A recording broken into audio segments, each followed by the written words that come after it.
Salut la jeunesse, bonjour, je m'appelle Laurent. Je fais des petites vidéos YouTube pour savoir un peu ce qu'ils pensent les jeunes. Parce qu'aujourd'hui on nous parle de tout et de rien, on nous demande de nous masquer, de faire toutes ces choses, mais il y a une chose dont on ne nous parle jamais, c'est qu'un jour ou l'autre, vous et moi, on va mourir. Et après, à votre avis, qu'est-ce qui va se passer? Ah, parce que c'est important, on y va tous, et on y va une main devant, une main derrière. Hein. On part tous, on n'amène rien. Hein. On n'est pas comme les Égyptiens, on ne peut pas prendre notre trésor avec nous. Hein. Vous n'avez jamais pensé à ça? C'est normal, à votre âge, on est immortel. Quand on est jeune, on ne pense pas. Et pourtant, on peut partir quand même. Malheureusement, il y a des jeunes qui partent. Vous n'avez pas une religion, une croyance, rien du tout, que dalle. Vous ne croyez pas en Dieu, ni rien, toutes ces choses. Pourtant, c'est facile de prouver que Dieu existe. Très facile. Par contre, on ne peut pas prouver qu'il n'existe pas. Regardez par exemple le bâtiment derrière vous, là. Quelle est la preuve qu'il y a quelqu'un qui a fabriqué ce bâtiment? C'est le bâtiment lui-même. Puisqu'il y a un bâtiment, il y a forcément quelqu'un qui l'a fait, on est d'accord? Si imaginez, je vous dis, si tu vois le bâtiment là, en fait, il s'est fait tout seul, vous allez me rire au nez. Eh bien, vous regardez la nature autour de vous. Et en plus, attendez, un bâtiment, c'est simple, hein, à côté du soleil, des étoiles, d'un papillon. C'est vrai. Donc, puisqu'il y a une création, il y a forcément un créateur. Maintenant, le piège dans lequel on tombe, c'est qu'on confond religion et Dieu. La religion, ils se sont accaparés Dieu, ils nous ont fait croire qu'eux, ils représentent Dieu, et puis voilà, mais en fait c'est faux, d'accord? Mais puisqu'il y a une création, il y a forcément un créateur. Il y a aussi des lois qui existent. Vous connaissez la loi de la pesanteur, la loi de l'aérodynamique. Si vous prenez une tomate ici, elle ne va pas pousser au pôle Nord. Il y a plein de... Tout est régi par des lois. Et il y a aussi une loi morale. Et la loi morale, ce sont les 10 commandements. Et c'est ça qui détermine si vous êtes quelqu'un de bien ou si vous êtes quelqu'un de pas bien. Vous voyez? Alors on va voir comment vous allez faire. Et attention, hein. Je ne vous juge pas parce que moi j'ai lamentablement échoué au test. Il y a un commandement qui dit tu mentiras pas. Est-ce que vous avez déjà menti? Oui. Comment on appelle quelqu'un qui a menti? Très bien. Il y a un commandement qui dit tu ne voleras pas. Est-ce que vous avez déjà pris quelque chose qui n'est pas à vous? Oui. Comment on appelle? Un voleur. Il y a un commandement qui dit tu ne commettras pas d'adultère. Vous n'êtes pas marié.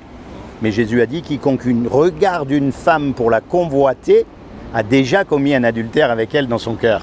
Est-ce que vous avez déjà regardé une image pornographique? Et je vous entends là, vous allez dire comme tout le monde. Mais c'est vrai, c'est pour ça qu'elle est belle cette loi. C'est parce qu'en fait, elle nous montre qu'on n'a pas le droit de se juger les uns les autres. On est tous pareils. Regardez un petit garçon, on n'est pas obligé à lui apprendre à faire des bêtises. Il sait faire ça de naissance. Et un ado, pareil, il n'y a personne qui lui dit comment il faut faire les bêtises, il sait le faire, on est d'accord? Et bien ça montre que le mal, en fait, il est en nous depuis toujours. Depuis le ventre de notre mère, on a été conçu dans le mal. Et le jour où on meurt, on va être jugé par rapport à cette loi-là. Donc si on est jugé par rapport à cette loi-là, on va être coupable ou innocent? Et si on est coupable, paradis ou enfer?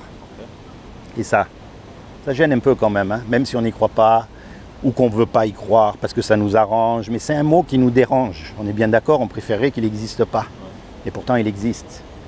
Ça, c'est la mauvaise nouvelle. Ça, c'est ce qu'on mérite tous. Et c'est pour ça que le monde ne tourne pas rond, d'ailleurs. Vous voyez? Parce qu'il n'y en a pas un qui est mieux que l'autre. Face à Dieu, face à l'intelligence qui a créé toutes ces belles choses, parce que la nature est merveilleuse, on est tous coupables, on est tous minables. Ça, c'est la mauvaise nouvelle. On mérite l'enfer. Maintenant, je vais vous dire une chose. La bonne nouvelle, quand même, c'est qu'un créateur, ça aime ce que ça crée. Un musicien, il aime sa musique. Hein, on est d'accord, un cuisinier, il aime les petits plats qu'il fait. C'est aussi simple que ça. Donc, comme Dieu nous a créés, il nous aime. Et quelqu'un qui nous aime, il ne veut pas nous punir, il ne veut pas nous condamner, il ne veut pas qu'on subisse les conséquences de notre péché. Il ne veut pas nous envoyer en enfer. Donc, il a fait quelque chose pour que vous et moi, malgré qu'on soit coupables, on puisse éviter justement son châtiment. Est-ce que vous savez ce qu'il a fait? C'est la rédemption. Alors, je vais vous expliquer.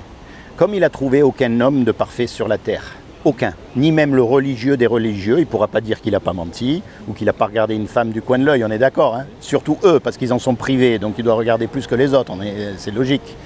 Comme il n'a trouvé aucun homme sur la terre, eh bien, il est venu lui-même et il s'est habillé avec un corps. Il a pris une forme humaine qui est Jésus.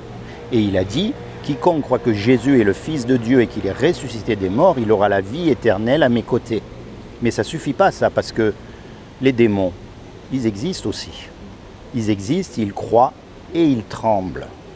La clé là-dedans, c'est un mot qu'on appelle la repentance.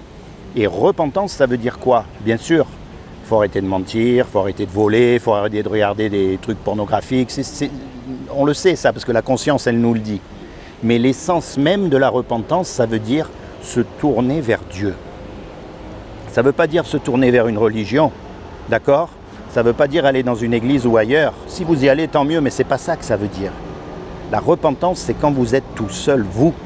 Et c'est là où vous commencez à vous intéresser à Dieu, à le chercher de tout votre cœur, à dire c'est vrai, c'est pas vrai. Vous voyez ce que je veux dire? À vraiment vous intéresser à ce sujet-là.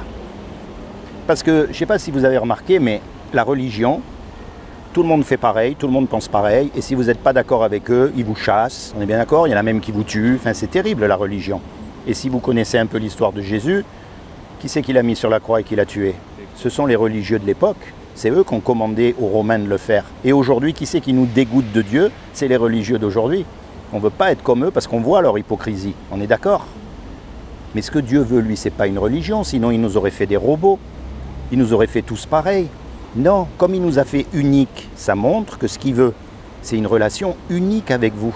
Parce que vous avez subi des injustices que moi, je n'ai pas subies, et vice-versa. Vous avez eu des joies aussi que je n'ai pas eues, et vice-versa. On a chacun une route, chacun un chemin, chacun une vie. Eh bien, Dieu, il veut s'inviter dans votre cœur pour vous protéger, pour vous guider, pour vous secourir, pour vous conseiller quand vous en avez besoin. Et plus que tout, pour vous sauver du jour du jugement dernier. Et tout ce que vous avez à faire, c'est accepter ce que Jésus a fait sur la croix pour vous. Quand il est mort sur la croix, en fait, il est mort à votre place et à ma place. Il a pris tout votre péché sur lui, tout le mien sur lui. Et si vous vous appropriez ça, si vous dites oui, Jésus, moi je veux que tu deviennes mon sauveur. C'est comment votre prénom? Jérémie. En plus, Jérémie le prophète. Vous ne connaissez pas Jérémie le prophète? Eh bien, vous allez le connaître maintenant, vous allez voir. Il dit voilà, je m'appelle Jérémie, je suis jeune, je reconnais que j'ai péché, je te demande pardon. Je veux que tu viennes dans mon cœur pour me sauver, pour m'aider. Et il va venir, parce qu'il est vivant. C'est pas du cinéma, s'il est ressuscité, ça veut dire qu'il est vivant. Maintenant, on y croit, on n'y croit pas, mais c'est ce que ça veut dire, on est bien d'accord.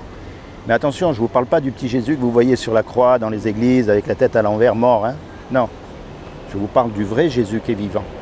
Et ça, il n'y a que vous qui pouvez le chercher, qui pouvez le trouver. Dans vos moments personnels. Vous avez une Bible à la maison? Alors je vous encourage à trouver une Bible. Pourquoi la Bible et pas les autres livres? La différence principale de la Bible, c'est que c'est le seul livre qui contient des prophéties accomplies. C'est facile de faire des prophéties, d'accord? Maintenant, en ce moment, tout le monde fait des prophéties sur le coronavirus. C'est facile.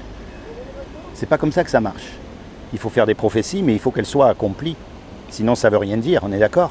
Eh bien là, c'est le seul livre qui contient des centaines de prophéties accomplies qui ont été écrites il y a 3000 ans, il y a 2000 ans, et qui se réalisent aujourd'hui à la lettre, spécialement avec un petit pays qui s'appelle Israël.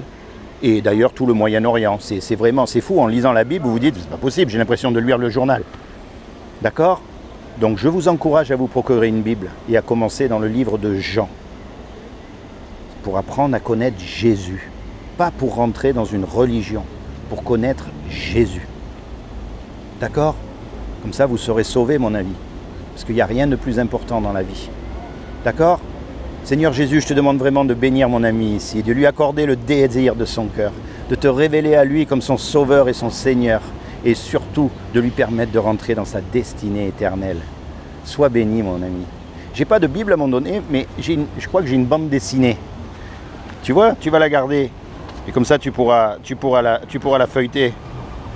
C'est pas grand-chose, mais c'est tout ce que j'ai. C'est juste une bande dessinée.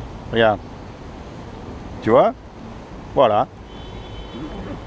C'est en résumé, puis c'est une forme un peu originale de présenter l'histoire de Jésus et ce qu'il a fait pour toi. D'accord? Sois béni. Vraiment, du fond du cœur. Tu penseras à ce que je te dis? Pense-y. Sois béni.